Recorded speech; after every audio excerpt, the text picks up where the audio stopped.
Chapter 47 Mumbai police station. Shiva और ताशा एक दूसरे के सामने बैठे हुए थे। ताशा की आंखें शिवा की आंखों में डूबी हुई थी। शिवा की आंखें ताशा पर, ऐसा लग रहा था दोनों एक दूसरे का कत्ल कर डालेंगे। शिवा के माथे पर बैंडेज लगा हुआ था। ताशा एक नज़र रोहित को देखकर उसने अपने सर को बड़ी मासूमियत के साथ झुका लिया।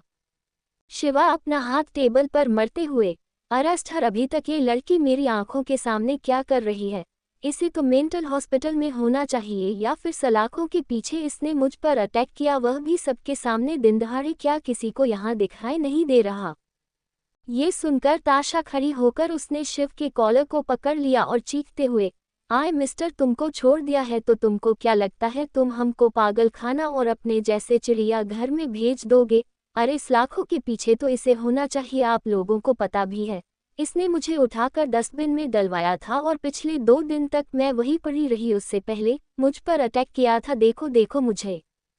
ये सुनकर वहां खड़े पुलिस ऑफिसर्स को कुछ भी समझ नहीं आ रहा था। रोहित ने बस अपने सर पर हाथ रखा हुआ था। शिवा अपनी कॉलर को छुड़ाते हुए, छोड़ो मुझे लड़की, तुमने तो मुझे अशुद्ध कर दिया। ये सुनते ही ताशा शिवा को ही धक्का लगाते हुए बोलने लगी, तो हम भी तुम्हें छूकर कोई पुण्य नहीं कमा लिए जो डायरेक्ट स्वर्ग लोक चले जाएंगे? खुद को का शिव भगवान समझते हो? शक्ल देखी है अपनी डायनासोर की दुनिया का सबसे बदसूरत इंसान मोगली हो तुम। ये सुनकर शिवा, पहले तो उसने ताशा को देखने शुरू किया। वहां खड़े सारे पुलिस ऑफिसर जोर जोर से हंसने लगे, क्योंकि ताशा ने शिवा के बालों को खींचकर पूरी तरीके से खड़े कर दिए थे। वह मोगली तो नहीं, पर जंगली जरूर लग रहा था। रोहित तुरंत ही साथ ताशा को वहीं बैठाए। तुम मेरे लिए प्लीज कोई भी यहाँ कंट्रोवर्सी करना बंद करो, एक ऑलरेडी सबूत तुम्हारे खिलाफ है, तुमने उसे पर अटैक किया है। ताशा रोहित को उंगली दिखाते हुए, बॉस प्लीज, आप अच्छे से जानते हो मैं कितनी स्वीट हूँ। इस मोगली ने मेरे साथ क्या किया था, क्या आपको मेरी फिक्र नहीं हुई होगी? होगी भी कैसी, आप उस चुड़ैल की यादों में जो खोए रहते हैं। हमेशा आपको पता भी है मैं मरते मरते बची हूँ सिर्फ इस इंसान की वजह से। ये सुनते ही अचानक से एक लेडीज पुलिस ने ताशा को रोहित से अलग कर दिया और उसे वहां से ले जाने लगी। ये देखकर शिवा मुस्कुराने लगा था। ताशा को कुछ भी समझ में नहीं आया कि उसे ले जाकर सेल में बंद कर दिया गया। शिवा अपनी मिडिल फिंगर दिखाने लगा। ये देख ताशा के अंदर एक आग से लग गई। वह जोर से चीखते हुए, अरे तुम्हारी दोनों आंखों को निकाल कर गोटियां खेल जाएंगे हम। तुम हमको उंगली दिखा रहे हो, एक बार बाहर निकालो तुम्हारे पूरे हाथ को काट कर। ये सुनते ही रोहित ताशा को अपने हाथ रखते हुए, प्लीज मेरे लिए और मुसीबत मत करो, एक ऑलरेडी तुमने बहुत ही ज्यादा कॉम्प्लिकेटेड बना दिया है सब कुछ। क्यों तुम्हें समझ में नहीं आ रहा? हमें अपना कैसे भी देखना है, भूलो मत तुम्हारी कोई आईडी प्रूफ नहीं है। ये सुनकर ताशा बिल्कुल खामोश हो गई। वह रोहित को देखते हुए, बॉस उसने मेरी इंसल्ट की और अभी अभी आपने देखा ना। ये सुनते ही रोहित अपना हाथ फोल्ड करते हुए, एक सॉरी बोलो और सब कुछ खत्म हो जाएगा, तुम बाहर। ये सुनते ही ताशा चीखते हुए, अरे ना ही नहीं हो सकता है, लखनऊ से है, हम तब तक माफी नहीं मांगते जब तक गलती हमारी न हो। रोहित तुरंत ही अपनी आंखें दिखाते हुए, ये मुंबई है ताशा, तुम्हें माफी मांगनी होगी अगर तुम यहाँ से बाहर निकलना चाहती हो। एक तुम्हें चोट लगी है, क्या चाहती हो पूरी रात तुम इस सेल में बंद रहो, या 1, 2 और चार्ज तुम पर लगाया जाए और हमेशा के लिए बंद हो जाओ? यही क्यों तुम्हें समझ में नहीं आ रहा है? ये सुनते ही ताशा ने रोहित की कॉलर को खींच लिया और अपना हाथ उसके सीने पर रखकर स्माइल से, आपको हमारी फिक्र हो रही है? रोहित पहले तो उसने इधर उधर देखना शुरू किया। वह अपना हाथ ताशा के चेहरे पर रखते हुए, बिल्कुल, और किसकी फिक्र होगी, सॉरी बोलो और बाहर निकल जाओ। ये सुनकर ताशा ने अपना चेहरे को नीचे झुका लिया। ताशा शिवा की आंखों में देखते हुए, पुलिस अंकल मुझसे गलती हो गई, पर गलती उनकी भी है तो हम माफी मांगने के लिए तैयार हैं, यहाँ से हमें बाहर निकालो। ये सुनते ही शिव अपने मुंह पर हाथ रखते हुए, बिल्कुल भी नहीं, अब सॉरी वाला एग्रीमेंट कैंसिल हो गया, इस लड़की को यही रखो ताकि यह मेरे पीछे ना सके। ये बोलते हुए शिवा वहां से जाने लगा तो रोहित ने गेट खोल दिया। ताशा भागते हुए उसने जाकर शिव के पैर पकड़ लिए और जोर से कहने लगी, अभी की अभी सिग्नेचर करके हमारी बेल करवा, वरना तुम्हारी टांग को काट देंगे। लोगों को लग रहा मैं तुमसे माफ़ी मांग रही हूँ, लेकिन याद रहे ये मुसीबत तूने खुद मोल लिया है। याद है सर पर कैसे पड़ी है, या ये चीख चीख कर सबको बता दूँ मैं। ये सुनते ही शिवा की आंखें छोटी हो गई। वह अपना हाथ ताशा से छुड़ाने लगा था, वह नीचे झुकने के हुआ।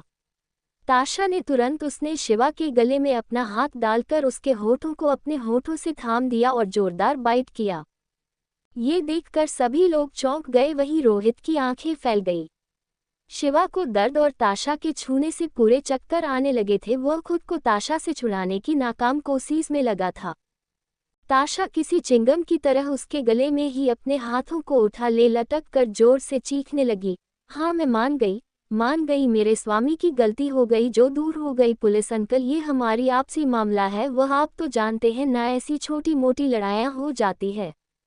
ये सुनकर वह सभी लोगों को कुछ भी समझ में तो नहीं आया, पर शिवा अपना दांत पीसना शुरू कर दिया था। वह बस कैसे भी खुद को ताशा से छुड़ाना चाहता था, पर ताशा बिल्कुल किसी बंदर की तरह उसके पीठ पर चढ़कर बैठ गई थी। वह उसके बाल पकड़कर खींचते हुए, सी ज्यादा भाव मत खाना, वरना अभी तक तो बस किस किया है, तुम्हारे पूरे कपड़े उतार देंगे यहीं पर, और यह भी बता देंगे कि तुम कौन हो, ना ही औरत हो ना ही आदमी, बीच वाले हो। ये सुनकर शिवा की आंखें पूरी तरीके से अब फैल गई और उसके चेहरे पर बेहद ही गुस्सा नजर आने लगा था। वह अपना दांत पीसते हुए उसने ताशा के दोनों हाथों को मजबूती से पकड़ लिया और पुलिस स्टेशन से उसे अपने पीठ पर ही उठाए निकालकर आकर अपनी कार में बैठकर उसने कार को लॉक कर दिया। ताशा एक स्माइल करते हुए, बड़ी जल्दी लाइन पर आ गई तो चलो, यहाँ तक छोड़ दिया तो थैंक्स, कहते हुए ताशा कर से बाहर भागने की हुई तो उसने दरवाजा खोलने की कोशिश की, पर कार अब लॉक हो चुका था। दूसरी तरफ / आर्यन अनमोल को एकांश के पास ले जाने का बोल उसने उसे अपनी कार में ही लिफ्ट दी थी और वह कार को ड्राइव कर रहा था। अनमोल बस नर्वस होकर बैठी हुई कभी आर्यन को तो कभी दूसरी तरफ रोड को ही देखे जा रही थी। उसे समझ नहीं आ रहा था वह क्या करे। उसके पास तो फोन भी नहीं था। उसे बस इस बात की फिक्र हो रही थी कि एकांश आखिर इतनी सुबह क्यों चला गया। उसे तो चोट भी लगी है, क्या उसे अपना ख्याल नहीं रखना चाहिए था। कि अचानक आर्यन ने बोलना शुरू किया, तुम स्टार को कब से जानती हो।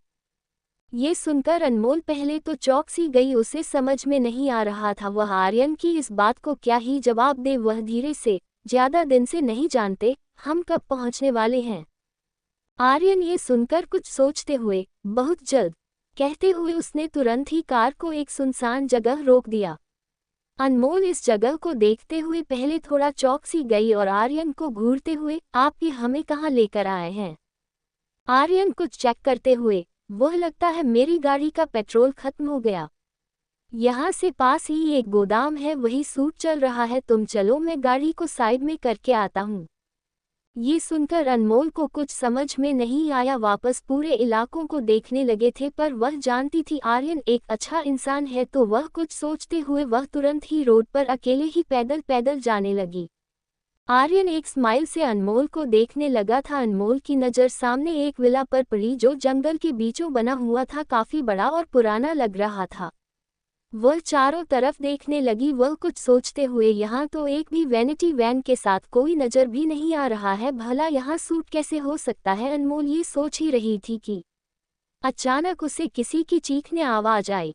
अनमोल घबराते हुए 2 कदम पीछे हट गए। उसने अपने सीने पर हाथ रख लिया था। वही एक्शन की सूट होते हुए उसे नजर आया। उसने वहां ही अपना सर पेड़ में लगा दिया कि उसे पीछे से आर्यन नजर आया। आर्यन अनमोल से, क्या हुआ, तुम इतनी डरी क्यों हो। शूटिंग में तो ये सब कुछ नॉर्मल है, कहीं तुम्हें मैं ऐसा तो नहीं लगा मैं तुम्हें यहाँ किडनैप करने के लिए लेकर आया हूँ। ये सुनकर अनमोल ने एक राहत की सांस मिली। वो आर्यन को घूरने लगी क्योंकि उसने सच में ऐसा ही सोचा था। आर्यन अपने हाथों से अंदर जाने का इशारा करने लगा। अनमोल कुछ सोचते हुए एक स्माइल से अंदर जाने लगे। वही आर्यन के चेहरे पर अभी एक स्माइल थी। अनमोल पूरे उस लोकेशन को देख रही थी। उसे एकांश कहीं भी नजर ही नहीं आ रहा, तो वह समझ नहीं पा रही थी आखिर यह बिल्ला चला कहाँ गया है। और बिल्ले की फिक्र अनमोल को क्यों हो रही है कि उसकी नज़र सामने गई जहां बहुत सारे मीडिया वाले बैठे हुए थे। वहीं उनके सामने एकांश के बगल में अकीरा बैठी हुई थी। अनमोल तो पहले चौंक गई कि अकीरा तो उसके साथ ही हॉस्पिटल थी, वह इतनी जल्दी कैसे आ गई, पर कुछ सोचते हुए, तो क्या इनके पास इतना पैसा है जो उड़ाकर कहीं भी चले जाते हैं।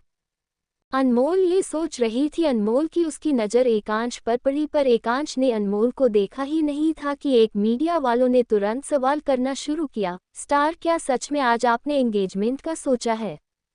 एकांश पूरी तरीके से पसीने में था, साथ में थका हुआ ऐसा लग रहा था, और यह मीडिया वाले बेवजह के उसे सवाल पूछ रहे थे। शिवा भी उसके पास नहीं था। एकांश के चेहरे का गुस्सा अनमोल साफ देख पा रही, वह एक स्माइल करते हुए, अब बोलो मिस्टर बिल्ले, पहले तो हॉस्पिटल से भाग गए थे, वैसे क्या फ़ायदा इतना गुस्सा करके जब मीडिया वालों को आप देख ही नहीं सकते। उसे कितना अजीब है, ना शूटिंग में कोई और लाइव जियो, घर पर बिल्कुल अलग की, और मीडिया वालों के सामने एक भोला भाला बिल्ला हो जिसे समझ में नहीं आ रहा वह क्या जवाब दे। ये सोचते हुए अनमोल ने तो ध्यान ही नहीं दिया था कि सब एकांश की एंगेजमेंट की बात हो रही है। एंगेजमेंट का सोच के अनमोल के चेहरे की वह स्माइल कहीं गायब हो गई कि एकांश भी गुस्से से अपनी जगह खड़ा हो गया। उसके खड़ा होते ने मीडिया वाले ने बहुत सारे पिक्चर्स उसकी लेने लगे। अनमोल की नज़र एकांश के कंधे पर गई, जहां से खून निकल रहा था। ये देखते हुए अनमोल को कुछ भी समझ नहीं आया। वही फ्लैशलाइट से एकांश को गुस्सा आ रहा था तो अनमोल तुरंत ही भागते हुए डायरेक्ट एकांश के आगे आ गई। एकांश अनमोल को अपने सामने आ जाने की वजह से पूरी तरीके से चौंक गया था। अनमोल ने बस एकांश का हाथ पकड़ लिया और उसे यहाँ से ले जाने लगी। मीडिया वाले ये देखकर चौंक से गए थे कि आखिर ये लड़की है कौन। वह तुरंत एकांश के पीछे जाने लगे। एकांश के गार्ड ने उन्हें रोकना तो चाहा, पर मीडिया वालों भी अपनी मसालेदार न्यूज़ की जरूरत थी, उन्होंने एकांश अनमोल का पीछा ही नहीं छोड़ा। अनमोल एकांश को वही एक साइड के हाल के पिलर के पास रोककर, पैरों में ताकत नहीं बची है क्या, ऐसे तो बड़े बॉडी बिल्डर बने फिरते हो, ऐसे भाग रहे हो जैसे किसी ने वेडिया लगा दी हो, जोर से भागने नहीं आता। ये सुनकर एकांश कुछ बोलने को हुए तो अनमोल ने उसके मुंह पर अपना हाथ रख दिया और अपनी आंखें दिखाते हुए, आप खामोश हो जाए मिस्टर बिल्ला, इतना म्याऊं म्याऊं करते हो, और वह जब सवाल पूछ रहे थे तो जवाब क्यों नहीं दिया, और यह क्या तरीका है अस्पताल से भाग कर आने की, माना कि पैसे जरूरी होता है, पर किसी ने कहा है स्वास्थ्य ही असली कुंजी है अस्पताल से भगाने के लिए। किसने कहा था? हाँ हाँ हाँ पता है मुझे, आपके फैन आपसे प्यार करते हैं, और अभी आप घमंड में अपने मुंह से कहेंगे पूरी दुनिया आपकी दीवानी है, तो हम बता दे रहे हैं कोई भी आपके दीवाने नहीं है, ये लोग आपके साथ है बस इसलिए कि। ये सुनते ही एकांश ने अनमोल के हाथों को अपने होठों से हटा दिया और अपने आंख दिखाते हुए, व्हाट द हेल, क्या किया तुमने। यह अनमोल एकांश को घूरते हुए, क्या किया का क्या मतलब है, आपकी इज्जत पर हाथ डाला है क्या, आपको बचाया है क्या, आपको दिखाई नहीं दे रहा था चक्कर आ रहे थे आपको। और ये बोलते ही एकांश बेहद ही गुस्से से कुछ कहने को हुआ कि तभी अचानक वहां किसी की कदमों की आवाज आने लगी। अनमोल ने तुरंत ही बस अपने पैरों को उठाकर एकांश के होंठों पर अपने होठों को रख दिया।